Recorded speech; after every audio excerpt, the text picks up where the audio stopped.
Hey Raff, Hey Miki. hast du heute schon über Filme geredet? Nee, habe ich nicht. Dann wird's aber höchste Zeit. Aber hallo, dafür bin ich hier.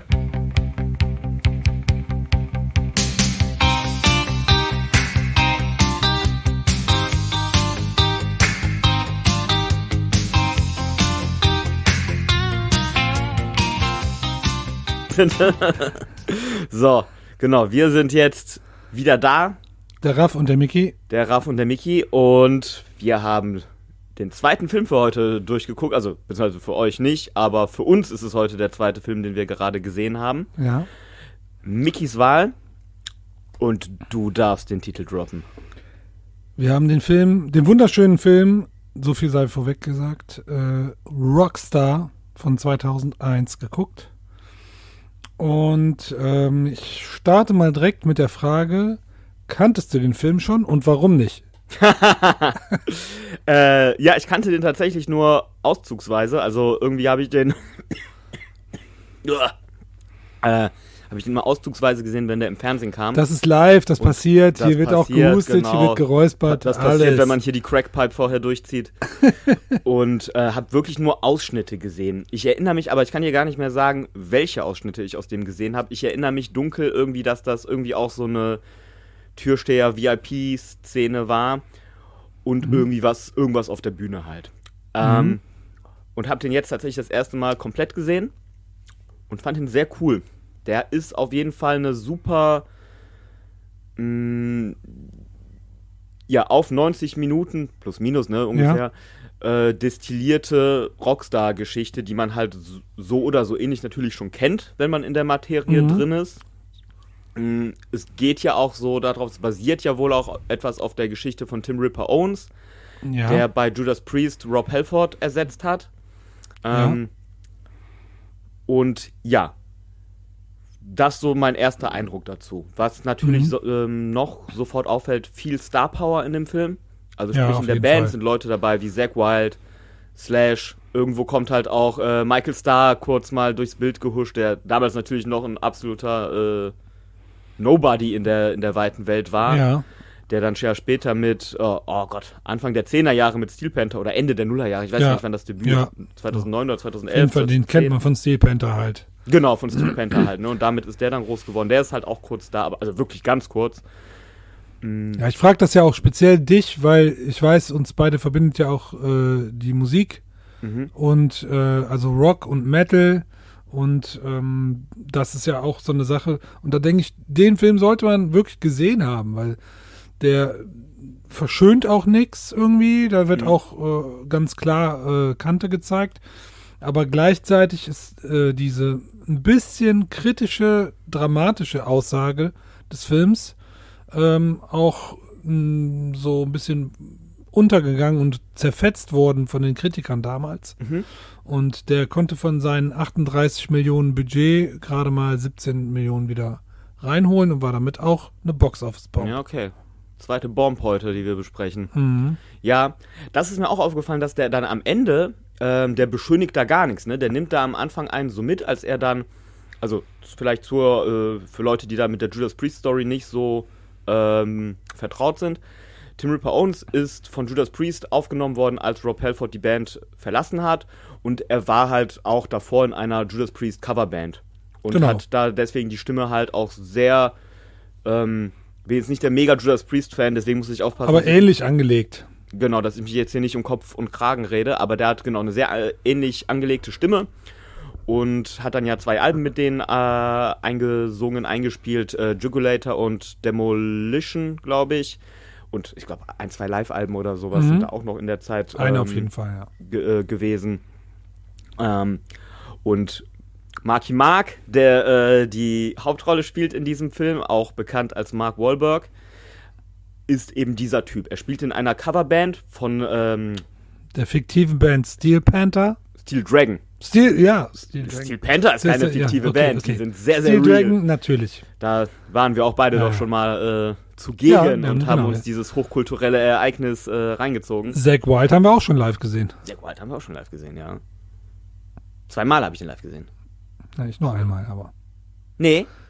3 Mal. Du hast den auch 2 Mal gesehen. Ich habe ihn 3 Mal gesehen. Ja, ich habe ihn 2 Mal gesehen. Oh. Du hast den einmal mit Ozzy gesehen Und einmal mit Pantera haben wir den noch gesehen. Ja, genau, mit Pantera. Da ist er ja auch dabei, mittlerweile. Crazy. Bei der Live-Reinkarnation. Egal, das Fass machen wir jetzt gar nicht hier auf, ob das noch True Pantera sind oder nicht. Ja. Aber, genau, er ist in einer Coverband und ist da so auf jeden Fall so man kann das schon sagen, der ist da so der Number-One-Dude, der den Ton angibt. Ja, und die treibende Kraft. Die treibende Kraft ist aber halt wirklich so ein komplette Copycat. Also er hat wirklich seine ganze Persönlichkeit, seine ganze Bühnenpersönlichkeit und Gesangsstimme auf diesem Steel Dragon-Sänger aufgebaut. Was auch ziemlich am Anfang vom Film auch durchaus schon Thema ist. Ne? Der wohnt halt immer noch zu Hause bei seinen Eltern.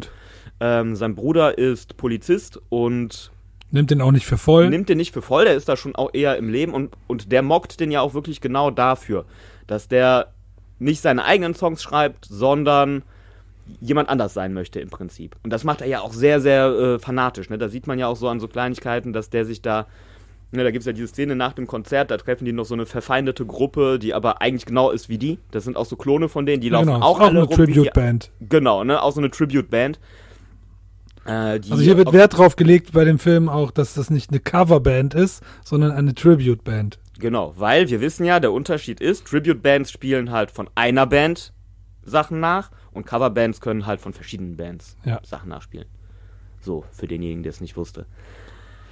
Ein bisschen Klugscheißerei. Das muss dabei sein. Ich bin ja auch dabei. Ja. Da hältst du dich heute aber bis jetzt ziemlich zurück. Ja. Was los? Alles in Ordnung? Alles gut. Nee, ja. Und genau, erzähl ruhig weiter. Genau, vielleicht das noch ganz kurz fertig. Also da sind auch durchaus Spannungen und man merkt, dass er nicht so im Leben da ist, wo er sein möchte. Auch im Job ist er unzufrieden. Er macht da irgendwie so Technik-Support in irgendeinem so Großraumbüro und repariert da Kopierer. Seine Freundin ist gleichzeitig seine Managerin und genau, und irgendwann wird er bei seiner Band rausgeschmissen, weil der halt komplett humorlos da auch mit denen umgeht und wenn die auch nur die kleinste Note irgendwie anders spielen, dann kann er das nicht haben. Kann er das richtig nicht haben. Perfektionist halt. Und ja, aber halt so sehr verbissen und halt die Band sagt ihm dann ja im Grunde auch nichts anderes als, ey, du nimmst das zu ernst, lass uns doch lieber unsere eigenen Sachen machen. Ja. Die Schiene. Und schmeißen den raus. Und schmeißen den dann raus. Und ich muss auch sagen, ich konnte es verstehen. Weil ich fand den auch da schon echt nervig. Ja, stimmt. Aber so landet er dann halt per Glück, weil eben Steel Dragon ihren Sänger zu der Zeit halt auch rausschmeißen. Wegen dievenhaften Verhalten. Ne? Die sagen ihm dann ja auch, weil du Konzerte absagst, bla bla bla bla bla. Erscheint nicht zu Terminen und so weiter. Genau, und so landet er dann halt den Gig und wird halt die neue Stimme von Steel Dragon. Ja, seiner großen ikonischen Vorbildband wird er dann selber der Sänger und der Film nimmt einen dann halt mit in die Highs und Lows des Rockstar-Daseins. Man sieht Touren, man sieht Auftritte, man sieht Backstage-Partys und Groupies ohne Ende. Drogenverfall. Hedonistisches Treiben. Ja. Und also der Film nimmt einen am Anfang mit auf diese Fahrt und dann setzt da dieser dramatische Aspekt ein, weil der dann irgendwann begreift, das ist alles nur Schein. Ja. Und das macht der Film, finde ich, sehr, sehr cool, weil der nimmt einen am Anfang eben mit auf dieses coole Ding, der hat da auch wirklich dieses Gefühl, ja geil, ich hab's geschafft und alles cool und Party und alle Mädels gute Laune, Musik, und ich hab Kohle. Aber da merkt man auch relativ schnell, dass dann halt auch Risse in der Beziehung zu seiner Jugendliebe und Managerin, gespielt von Jennifer Aniston, aufkommen. Und dann siehst du eigentlich auch immer mehr, wie diese Scheinwelt, was das eigentlich alles für traurige Gestalten sind. Ja. Also ganz schlimm war irgendwie zum Beispiel die Szene, wo die Ehefrauen, die hinten dran fahren, so was das für... Ja, die dürfen nicht im Tourbus mitfahren. Weil die dann halt Groupies vögeln und wie die sich aber damit arrangieren, wie die sich das dann so schönreden, da schon morgens den Wodka saufen und so. Also im Grunde alles traurige Gestalten. Es gibt ja irgendwann, kurz bevor Mark Wahlberg dann irgendwann wieder aussteigt bei Steel Dragon, hat er ja ein Gespräch... Spoiler! Hat er ja dieses Gespräch mit dem Manager von denen, der hier... Für mich war das einfach nur Peter Pettigrew. Wer die Harry Potter-Filme gesehen hat, das ist Peter Pettigrew, das ist der Manager. Ich weiß gar nicht, wie der Schauspieler heißt. Das ist Peter Pettigrew. Jeder weiß, wenn ich Peter Pettigrew sage. Verdammte Kretze. mit dem hat er halt ein Gespräch, wo der dem erzählt, ja, ich war früher mal verheiratet und dann aber irgendwie hatte ich Panikattacke, weil wenn ich die Uni fertig mache, gleicher Job, und dann ist er weggelaufen, hat sich so diesem Rock'n'Roll-Zirkus angeschlossen. Und man merkt da auch, dass der damit Wandervolk. Dem wandernden Volk, genau. Und da merkt man auch, dass der eigentlich gar nicht so happy ist damit. Der erzählt dann immer noch von seiner Ex-Frau, dass die seinen besten Freund geheiratet hat, der Arzt ist, dass die 3 Kinder haben. Ne, da trägt der Film natürlich, könnte man jetzt auch vielleicht sagen, manch einer würde dann vielleicht sagen, trägt der Film dick auf. Aber er zeigt da, glaube ich, schon ganz gut diese Oberflächlichkeit halt. Ne? Also, dass so diese Party, die halt, dass das nicht ewig weitergehen kann. Ja, und dass er sich da reingeflüchtet hat. Und dass das letzten Endes alles so leere Hüllen sind. Ne? Mhm. Die Szene, wo der eine, ich weiß gar nicht, der Bassist oder so, da Backstage liegt und diese Blutwäsche bekommt, so und ganz beiläufig. Also, um es vielleicht kurz einzuordnen, gibt es dann einen der großen Auftritte von dieser im Film fiktiven Superband, die überall bekannt ist. Und im Backstage-Bereich ist dann wirklich eine Matratze aufgebaut und Blutinfusion, die das am Leben hält quasi. Ja, weil die Leber nicht mehr richtig arbeitet. Ja. Dabei raucht es sich natürlich eine Fluppe, also, wie man es macht. Aber es ist auf jeden Fall mit einem scharfen Auge die ganze Zeit auch so pointiert. Ja. Aber ich finde, nie zu krass. Es ist nie zu vorwurfsvoll. Genau, also der erhobene Zeigefinger ist da auf jeden Fall nicht dabei bei dem Film, was sehr cool ist. Ja. Und das passiert dramaturgisch auch noch bei der Stelle, wo Jennifer Aniston dann ja sagt, ey, ich weiß gar nicht, 2 Monaten Tour ist dann ja im Zeitraum, gibt es dann irgendwann diesen Kalender, ne, wo die dann sagt, ja, ey, ich mach das hier nicht mehr mit. Ich mache mit einer Freundin, wir machen einen Café auf in Seattle und da fahre ich jetzt hin. Die verlässt quasi die Situation und nicht, sagt auf jeden Fall dem Mark Wahlberg Charakter dann noch. Der Chris heißt und sich aber dann, sobald er da ist, Izzy nennen lässt. Ja, die sagt dann halt zu Izzy, dass sie nicht ihn verlässt, sondern nur dieses Dasein. Weil sie nicht mehr touren will. Sie hat keinen Bock, immer irgendwie hinten dran zu stehen und auch schlecht behandelt zu werden. Ja. Und nichts zu machen. Ja, und sie will ihr eigenes Leben aufbauen und nicht irgendeinem hinterherrennen. Genau. Weil halt auch die Frauen, die dann da, also die Ehefrauen von den Rockstars, die sind ja wirklich dann nur am Saufen und Geld ausgeben. Kaputt. Und shoppen. So ganz seelenlose Zombies halt. Aber den Punkt, du hast jetzt eben schon der Story, wir haben das jetzt ein bisschen abgekürzt, also gegen Ende des Films wird es dann so, dass Izzy dann auch wieder Steel Dragon verlässt und sich sogar selber dafür entscheidet, die zu verlassen, also noch nicht mal wartet, bis er rausgeschmissen wird oder und das ganz interessant, weil der Film ist von 2001 und der basiert ja quasi auf der Figur von Tim Ripper Owens, aber der war zu diesem Zeitpunkt noch bei Priest. Ah, siehst du, das hätte ich jetzt nicht auf dem Schirm gehabt. Mhm. Weil das war, wann ist das gegangen? Ende der 90er ist Rob Halford gegangen und 97, 98 sowas, um die Ecke. Ne? Ja.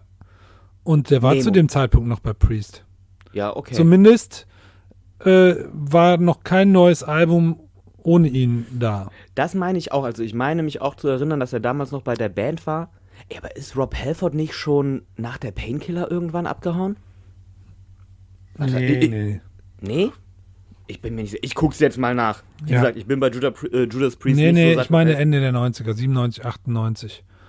Und ja, es ist auf jeden Fall, ich finde es so ein bisschen Foreshadowing, aber zu der Figur Tim Ripper Owens, die quasi als Basisgrundgerüst dient, um dass ein Tribute-Band-Sänger sein Idol ersetzt, ist ja wirklich nur die Ausgangssituation. Also es gibt auch tatsächlich einen Clip, den ich gehört habe mit Rob Halford, der auch direkt gefragt wurde, was hat der Film mit euch zu tun, wie sieht's da aus?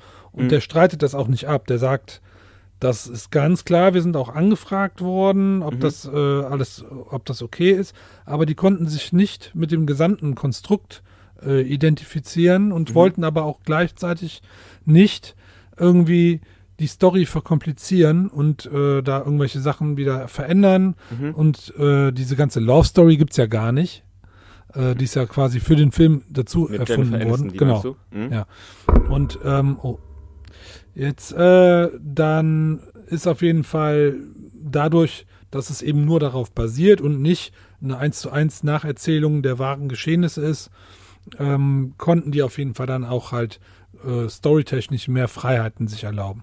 Und deswegen finde ich gerade das Ende so interessant, weil zu dem Zeitpunkt, du kommst jetzt, glaube ich, nochmal auf die Jahreszahlen zu sprechen. Er ist tatsächlich nach der Painkiller-Tour 92 ausgestiegen. 92, okay. Genau, und aber dann 2004 wieder Ja, und hast ja auch nachgeguckt, wann Ripper Owens wieder Priest verlassen hat? Warte, sage ich dir jetzt. Aber das stimmt, also das mit dem Ende, das war jetzt richtig. Warte, aber bevor ich jetzt komplett eine falsche Zahl sage.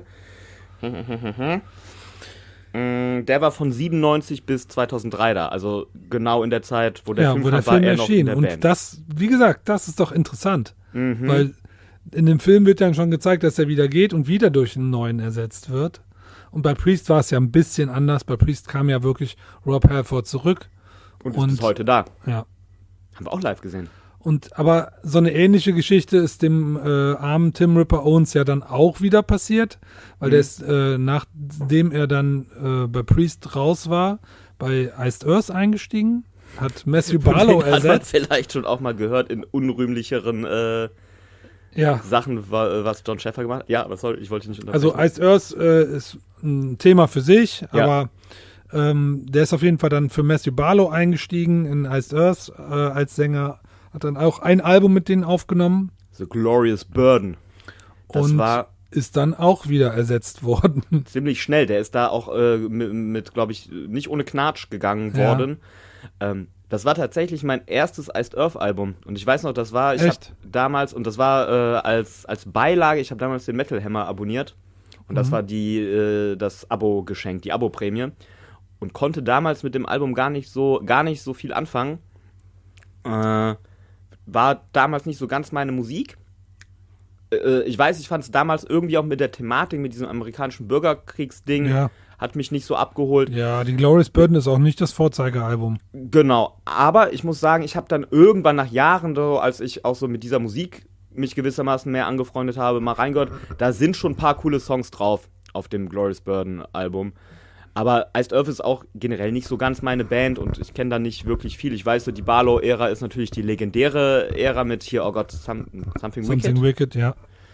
Aber da bin ich auf jeden Fall nicht der Experte. Aber genau, wie du halt schon gesagt hast, es ist im Prinzip, hat der Film das schon so ein bisschen vorweggenommen, was mit Tim Owens passieren wird, dass er dann eben doch die Band verlassen wird. Ich weiß nicht, wie das war, ob er sich da auch Songwriting-technisch da einbringen konnte bei Priest. Nee, ne? Also der Part passt dann auch. Es gibt dann irgendwann nämlich, nachdem die ersten Touren und so die erste Freude verflogen ist und der Alltag so ein bisschen mehr einsetzt, sieht man wie die im Studio sind und eben neue Songs aufnehmen. Und da hat Izzy oder Chris, Mark Wahlberg halt, auch Input halt für geschrieben und wollte das halt machen, aber das wird ja sofort also der kommt rein mit einem Block geschriebener Songs und sagt, hier Leute, hört euch das mal an. Und die sagen direkt, nee, ist ja eine schöne Geschichte, aber schönes die Songs sind schon fertig und die machen wir. Genau, das machen die dem wirklich. Es wird ihm auch knallhart ins Gesicht gesagt, wir schreiben die Songs, du singst. Ja. Also ist auch eine klare Kante, ne? Ja, also. Und da kommt auch, und das merkt er dann ja auch, dass da gerade dann in dem Moment so das Karma ihn trifft, weil das, was die dem sagen, so war der ja seiner alten Band gegenüber komplett in dem Modus. Und da trifft es ihn halt. Das kommt dann so Full-Circle-mäßig zurück zu ihm. Und ja, und da merkt man auch, dass er damit halt auch gar nicht so, der akzeptiert das, der gibt dann da auch keine Widerworte. Aber man merkt einfach, dass das an dem nagt. Ne? Dass der nicht so der Typ ist, der sich da halt nur so als Hired Gun irgendwie in so einer Band sieht, sondern auch sich einbringen möchte halt. Ja. Und auch selber kreativ sein und... Genau, und da fängt dann langsam ja auch so quasi für ihn so der Anfang vom Ende an, von seiner Zeit bei Steve Dragon. Da geht's abwärts. Ja, es gibt natürlich super viele Rock-Klischees, die man da sieht in dem Film, von zertrümmerten Hotelzimmern eben Exzesse mit Groupies, Fernseher, die aus dem Fenster geworfen werden, so die Klassiker halt. Drogen. Wo man dann wo ich gar nicht weiß, ob Judas Priest jemals so heftig halt unterwegs waren.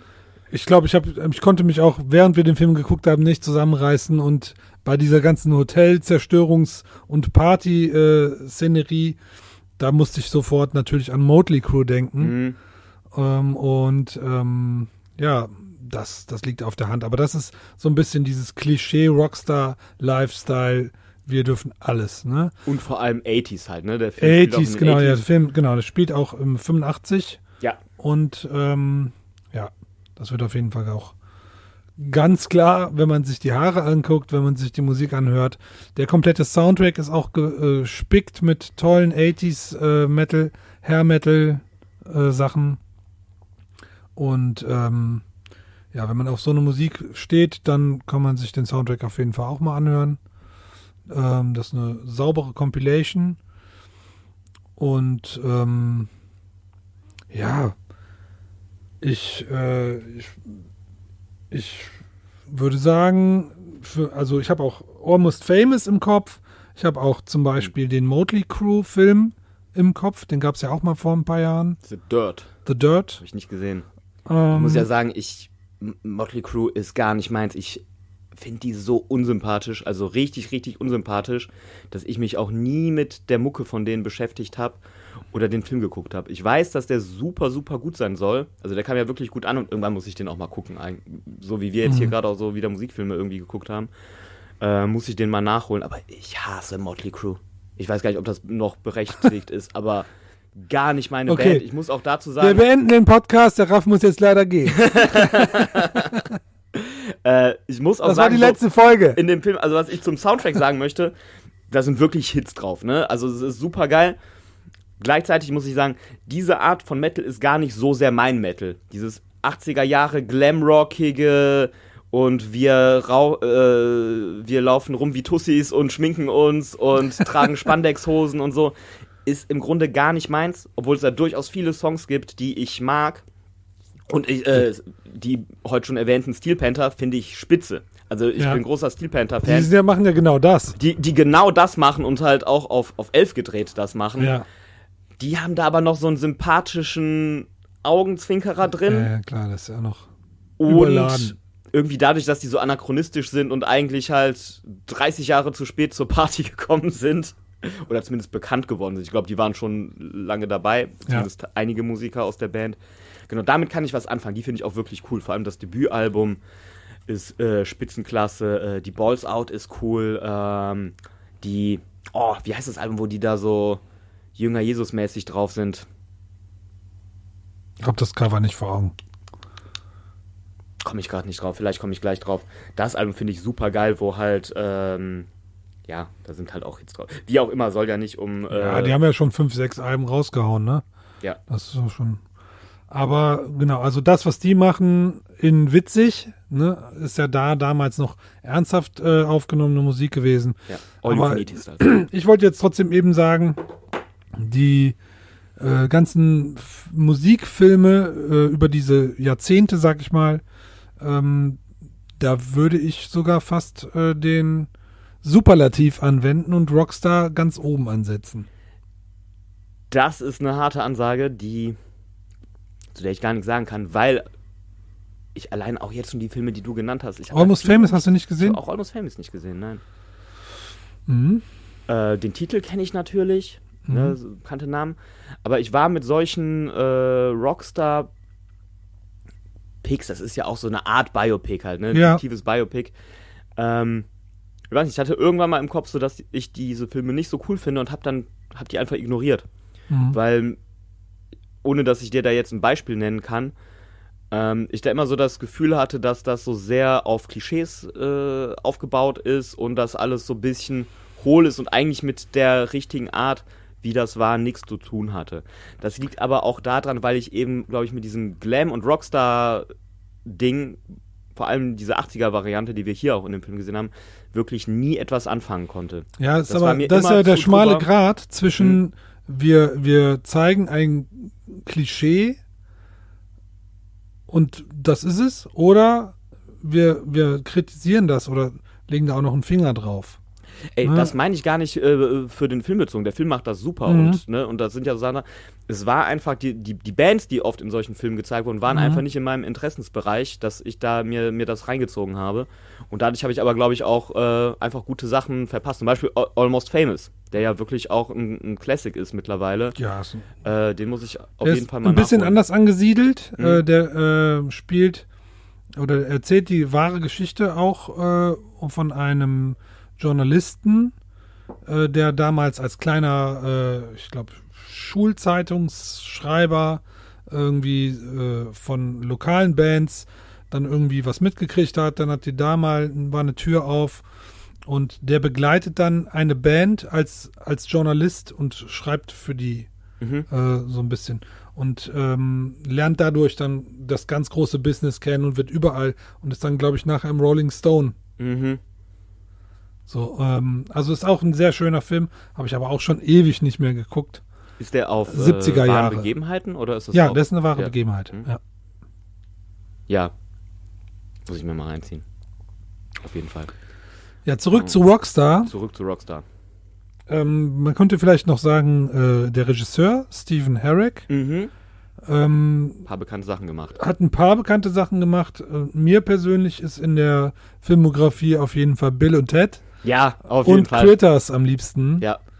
Aber der hat auch ganz andere Sachen gemacht, die man jetzt nicht in irgendeine Genre-Nische packen würde, sondern auch so richtige Hollywood-Dinger wie 101 Dalmatiner, irgendwas hat er gedreht. Ja, was fällt mir noch ein? Auf jeden Fall auch so Kinderunterhaltungssachen. Also der hat schon eine große Range an Sachen, die der inszeniert hat. Und deswegen finde ich Rockstar auch nochmal hervorzuheben.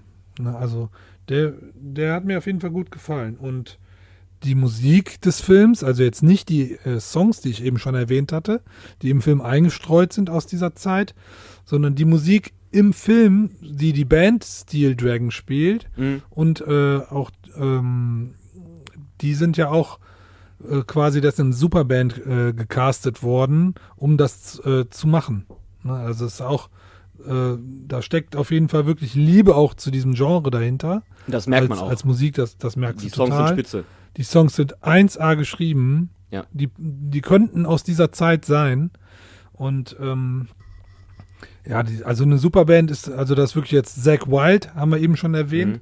Aber ohne auch, Bart, irritierend. Ja, das ist echt, das ist weird, aber man erkennt ihn trotzdem an seinen Moves. Ja, definitiv. Und man sieht auch noch hier Slash. Ohne genau. Hut, irritierend. Auch das, ja. Ja, und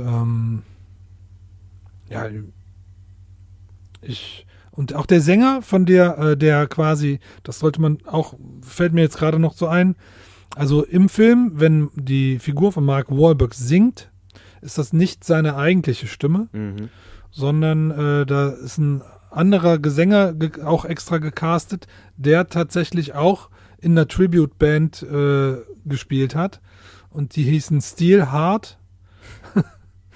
Ja, und das ist auch so ein Ding, ne? Also auch dann so jemanden, aber das passt hervorragend. Also das ist auch wirklich die Lip-Sync von Mark Wahlberg und dem Gesang ist wirklich 1A. Ja, es fällt gar nicht so auf, dass er es nicht selber gar nicht auf. singt. Also, und das ist wirklich eine tolle Gesangsstimme.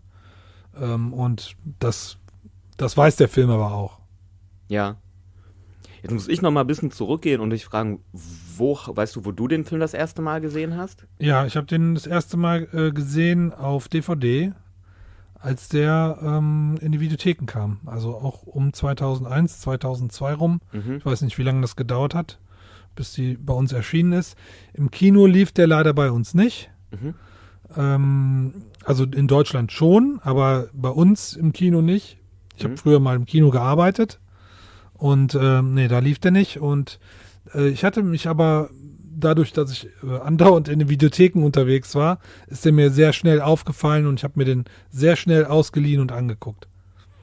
Auch weil ich Mark Wahlberg eben nicht für Planet der Affen zum Beispiel als schlechten Darsteller gesehen habe und den immer in guter Erinnerung an Boogie Nights behalten werde. Könnte man ja mal erwähnen. Dirk Diggler ist der König. Ey. Ja, ey, der hatte ja vorher noch, ich kannte den dann eher noch aus Three Kings, den ich sehr, sehr cool finde. Und ja, der Planet der Affen, der Tim Burtonsche Junge, das ist ein Thema für sich halt auf jeden Fall. Echt ein stranger Versuch. Also ich finde, die Affenkostüme mochte ich, aber ich fand, der Film war so cringe. Also das war ein kompletter Unfall irgendwie. Ich weiß nicht, was da passiert ist. Der war weird. Ich erinnere mich noch, was ich, glaube ich, cool fand, war das Ende, wo diese Abraham Lincoln-Statue als Affe ist. Das ist dann so, ne? Das Ding irgendwie. Daran erinnere ich mich positiv. Und ansonsten nichts. Helena Bonham Carter, die Optik da, Junge. Ich würde keinem von dieser Produktion irgendwas gutheißen. Nix. Also auch Tim Burton sollte am liebsten seinen Namen daraus streichen lassen. Too late. Aber Mark Wahlberg war zu dem Zeitpunkt 2001 oder 2000, wo der Film gedreht wurde, nämlich noch gar nicht so groß wie jetzt heute, sag ich mal, wo den jeder durch Ted zum Beispiel kennt oder die etwas anderen Cops. Oh, den mag ich ja sehr, sehr gerne. Ja, der ist top. Habe ich immer die Geschichte erzählt, wie ich den das erste Mal gesehen habe? Nee. Ganz kurz, um hier immerhin im Mark Wahlberg-Thema zu bleiben. Den habe ich im Fernsehen gesehen, auf Pro7. Und ich habe einfach mal so vorbeigesappt und dann fängt ja der Film an mit hier Dwayne The Rock Johnson, Samuel Jackson in super cool. Und ich hatte gar keine Ahnung von dem Film. Ich wusste nicht, dass der von Adam McKay ist. Ich wusste halt, gut, Will Ferrell, Mark Wahlberg, aber und habe nichts erwartet. Komm, ich guck mal die ersten 10 Minuten und der Film hatte mich ab dem Moment, wo The Rock und Sam Jackson da von diesem Hochhaus springen und siehst du da diesen Busch? Da landen wir jetzt und dann sind wir safe so und dann sind die einfach tot. So, und ab dann hatte der Film mich. Ja, und ich fand der ist großartig. Und ich fand den Film so geil und das habe ich nur einmal in meinem Leben gemacht. Der lief halt um 2015 und als er vorbei war, lief halt noch irgendwas, weiß ich nicht mehr und dann lief der nochmal in der Wiederholung und ich habe dann nochmal die Wiederholung geguckt in der gleichen Nacht. Geil. So, das ist meine Geschichte zu die etwas anderen Cops und wie gesagt, habe ich nur das eine Mal gemacht. Das dazu. Dass du denselben Film zweimal hintereinander guckst. Ja, und zwar so im Fernsehen, so mit diesen 2 Stunden Pause. Verrückt. So gut fand ich den. Ja, also was auf jeden Fall bei Rockstar nochmal zu merken ist, die Songs sind super geschrieben, der Cast ist toll und die hatten alle richtig Spaß daran. Die hatten richtig Bock da drauf und man sieht auch im Abspann so kleine Outtakes, so kleine Snippets, kleine Aufnahmen von den ganzen Bühnenaufbauten und Konzerten, die gegeben haben und die haben da richtig abgefeiert. Also die hatten richtig Spaß. Und ich finde, man merkt auch, dass die durchaus wissen, wie die Szene funktioniert. Also das ist jetzt nicht von irgendwelchen Leuten, oh, wir machen jetzt, wir kommen hier aus dem Film und wollen Kohle machen und machen jetzt einen Film über Musik oder Rock, sondern die wussten auch so, also wo, das finde ich sehr auffällt, dass die wissen, wovon die reden, war es zum Beispiel, als diese Fangruppen aufeinandertreffen und die sich streiten. Das ist ja so richtig dieser Nerd-Streit, so, was, du hast diese Jacke an, als ob der da rote Verzierungen drauf machen würde, bababa. Und dann gibt's Bambule. Und ich muss ja gestehen, da erkenne ich mich so ein bisschen wieder in jüngeren Jahren, wenn man da so noch in diesem kompletten Fanboy-Modus drin war. Mittlerweile denke ich mir, Junge, was stimmt da nicht mit euch? Das ist so, dieses Ding so, wir sind alle Individuen, aber wir laufen halt trotzdem irgendwie einem hinterher und jeden Aspekt der Optik des Daseins und so wird da geklaut. Oder ich fand das auch super charmant, alles wie das dargestellt wurde. Aber das ist ein kleines bisschen drüber ist die Szene, wie Mark Wahlberg eingeführt wird, indem die Kamera in sein Zimmer fährt. Die komplette Wand ist mit Postern ausgelegt. Okay, so weit, so gut. Ja. Aber mitten im Raum steht ein lebensgroßer Pappaufsteller von seinem Idol. Ja. Das fand ich ein bisschen drüber. Ja, stimmt. Aber ansonsten ist es wirklich akkurat. Aber es passt natürlich zur Figur, weil der war wirklich in seinem Worshipping sehr drüber. Ja, das stimmt. Der hat auch am Anfang ja gar nicht drüber nachgedacht, überhaupt mal eigene Songs zu schreiben, ne? Weswegen der ja da bei der Band unter anderem rausfliegt in seiner eigenen, sondern einfach, nein, ich mach nur hier diese Steel Dragon-Geschichten. Und da dachte ich mir auch schon am Anfang so, ja, Junge, hör denen lieber zu, die meinen es ja gut mit dir. du hast dich da in irgendwas verbissen, was lass los. So wissen. Und das kommt dann ja am Ende im Grunde, ne? Das wäre vielleicht noch so ein Kritikpunkt. Der geht dann ja zurück nach Seattle und der geht dann ja nahtlos in diese Grunge-Zeit über. Ja. Und dann merkst du halt direkt, die Haare sind anders, der trägt direkt diese Grunge-Klamotten, die Mucke ist dann direkt anders und dann reunited er sich ja mit seiner alten Band, die auch alle dann auf einmal diesen Grunge-Style fahren, wo man dann ja auch sieht eigentlich, ne, dass hier Individualismus hin und her, es ist auch eine Zeitgeist und eine Szenengeschichte und Leute switchen halt auf Szenen und das sollte man ist ja auch wieder eine schöne Beobachtung von den Machern des Films, dass sie die Zeit damit aufgegriffen haben, wie viel das später sich entwickelt hat. Also insgesamt sind da auf jeden Fall viele kleine Details, die man entweder sich so vorgestellt hat oder die man auch irgendwo schon mal so mitbekommen hat, dass das auch wirklich so ist. Ja. Ja, der war cool. Würdest du ihm weiterempfehlen? Ja. Also ich würde sagen, wer irgendwie was mit auch nur im weitesten Sinne was mit Rockmusik oder Metal zu tun hat, der kann den gut gucken. Das ist gute Unterhaltung, der ist nicht zu lang oder so, sondern hat halt so eine normale Filmlänge. Sehr kompakt erzählt. Ich finde, die Darsteller sind cool. Ich fand Jennifer Aniston auch sehr cool in dem Film. Ich finde die manchmal, finde ich die nicht so gut in Filmen. Manchmal nervt die mich irgendwie. In dem Film nicht. In dem Film hat die eine sehr coole Rolle gespielt und eine sehr coole Ausstrahlung gehabt. Und auch eine geerdete Figur. Komplett geerdete Figur. Genau, das fand ich auch. Die spielt eine sehr coole Figur. Also ein sehr cooler Charakter. Ja. Ich weiß gar nicht, was ich noch sagen kann oder ergänzen kann zu dem Film. Also ich wollte noch kurz sagen, in der Produktionstitel des Films war Metal Gods. Angelehnt an Rob Halford. Aber die haben sich dann auch dagegen entschieden, weil es auch mit Rockstar vielleicht noch ein bisschen mehr potenzielle Zuschauer gibt als mit Metal Gods. Und plus, wenn es Metal Gods wäre ja Rob Halford ja auch wirklich nur eine Randnotiz im eigenen, also es ist ja eher wirklich lose an Judas Priest orientiert. Also ich habe jetzt auch, wie gesagt, das war so ein Interview oder irgendwas habe ich da gesehen und da wurde ja Rob Halford auf den Film angesprochen und es hörte sich auf jeden Fall nicht so an, dass da irgendwie böses Blut mit verbindet. Also die haben sich wohl wirklich damit auseinandergesetzt und haben aber dann gesagt so, nee. Und ist aber jetzt auch nicht so, dass die dann nachträglich irgendwie da sauer drauf sind oder irgendwas kritisieren und sagen, das war gar nicht so. Ja. Und so, ne? Weißt du, was ich meine? Es wäre auch nicht gerechtfertigt gewesen, denke ich, weil, auch wenn das nicht akkurat ist, der Film behauptet ja auch nicht, dass der eine Judas Priest Story ist, sondern es ist was Eigenes, es ist halt daran angelehnt. Man kann den Film sogar gucken, ohne das zu wissen. Genau. Absolut, ne, das funktioniert auch ohne, dass man das weiß. Und ich finde auch, trotz allem, dass der Film auch irgendwie so die Schattenseiten des Erfolgs zeigt, kommt da ja niemand so als komplettes Arschloch rüber. Da wird ja niemand, also, ne, es gibt komische Gestalten da, aber die sind halt alle in dieser Welt und verhalten sich dementsprechend.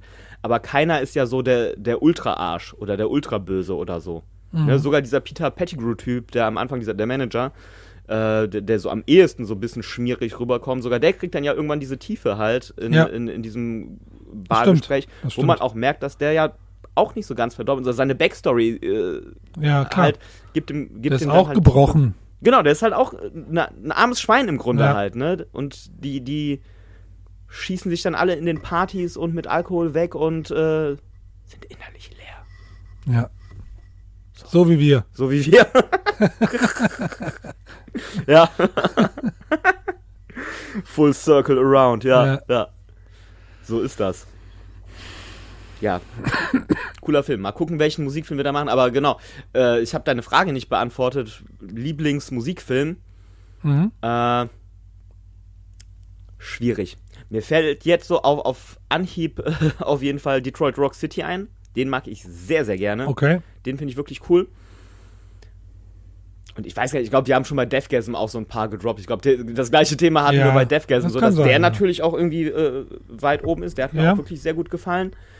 Und eben, Metalhead hatten wir damals ja schon gedroppt und Happy Metal, über den haben wir, glaube ich, auch schon Lords of Chaos. Lords of Chaos müsste man eigentlich auch mal. Das ist auch ein schöner Film. Genau, auch bei allen historischen Unkorrektheiten oder künstlerischen Freiheiten, die sich Also ich würde jetzt auch nicht sagen, der beste Musikfilm. Nee, also ich habe jetzt wirklich von Rockfilmen, ne, also weil wenn es generell um Musikfilme geht, dann wird es ja noch viel weiter das Feld. Ja. Dann hätte man ja auch Bohemian Rhapsody mit berücksichtigen müssen. Und den fand ich toll. Ja. Den fand ich toll. Ich mochte ihn auch. Ich meine, du bist hier der große Queen-Fan, ne? Das bin ich ja gar nicht so. Also das müsste man vielleicht kurz erwähnen. Also ich bin da wirklich eingefleischter Queen-Fan seit 100 Jahren. Und also seit auch wenn es da auch wenn es da Ungereimtheiten und zeitlich falsch dargestellt und auch manche Sachen dramatisiert wurden, alles nicht ganz so akkurat, aber wenn man den als Film guckt und wenn man den einfach genießen kann, dann ist der wunderschön. Also der hat mir wirklich einen guten Eindruck gemacht. Der hat mir toll gefallen. Ich habe den auch gerne im Kino gesehen. Haben wir auch im Kino gesehen. Und wie gesagt, auch bei all den Ungereimtheiten kann man den das nicht böse nehmen. Das ist toll gemacht. Ich finde auch, der war sehr rund und ich erinnere mich, dass das gutes Popcorn-Kino war. Die Musik war auch gut. Die hat da ja auch sogar noch mehr Platz eingenommen jetzt als hier in dem Film, fand ich. Also dass die Stücke, in meiner Erinnerung zumindest. Ja gut, das ist ein mehr Backkatalog, ne? Ja. Also du hast bei Queen natürlich eine ganz andere Hausnummer an Songs, aus denen du dich bedienen kannst. Und halt echte Songs dann auch, ne? Weil es dann ja auch um eine echte Band geht. Ja. Aber ja, den vielleicht auch mal was für dich. Also, dass wir den mal hier besprechen. Da kannst du da dein Queen-Phantom freien Lauf lassen. Ja. Das wird aber dann wahrscheinlich 5 Stunden oder so sprengen. Dann ist das eben so. Dann gibt es eine Doppelfolge. Ja. Ey, ich habe den Eindruck, dass wir soweit eigentlich mit allem durch sind. Ja, mir fällt ich kann ihn empfehlen. Ich finde den super. Ich weiß nicht, warum es davon nicht irgendeine High-End Platinum Edition gibt, die man sich zu Hause ins Regal stellen darf. Der ist viel zu unbekannt und ich finde den richtig gut. Ja, ich meine auch, der wurde so in den Videotheken wurde der durchaus beworben, meine ich. Also ich erinnere mich zumindest an das Poster aus meiner Kindheit, aber ja, aber eben ich wüsste auch nicht, wer den jetzt so alles kennt. Ja. Naja. Ich habe den Soundtrack original, das wollte ich noch sagen. Schön angeben. Sehr gut.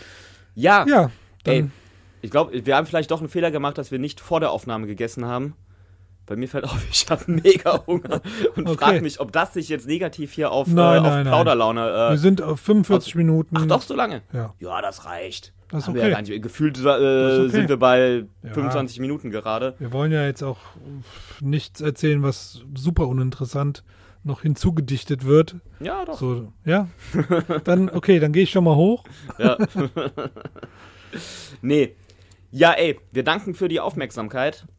Ja, wir hoffen, ihr hattet wieder ein bisschen Spaß. Wünschen einen schönen Tag, was auch immer heute sein mag. Wir wissen ja noch nicht, wann das ausgestrahlt hier wird oder hochgeladen wird. Also, wir sind da ja gerade so quasi dabei, dass alles... Genau, das ist gerade in Vorbereitung. Also wenn ihr das hört, sind schon ein paar Folgen gelaufen, aber genau, wir sind jetzt gerade, um in der Timeline zu bleiben, in Release-Vorbereitungen. Und ja, bleibt uns gewogen, viel Spaß. Und ich weiß nicht, wir sind ja noch nicht so weit, dass wir jetzt da wirklich drauf zurückblicken könnten. Aber wenn ihr das jetzt hört und ihr habt irgendwelche Ideen oder Kommentare, was wir verbessern könnten, schreibt uns. Oder auch nicht. Oder lasst es einfach sein. Wir können nicht lesen. Wir machen das besser, als ihr wollt. Nee, wir sind für Feedback. Um Feedback sind wir natürlich dankbar. Dann einen schönen Tag. See ya. Stand up and shout.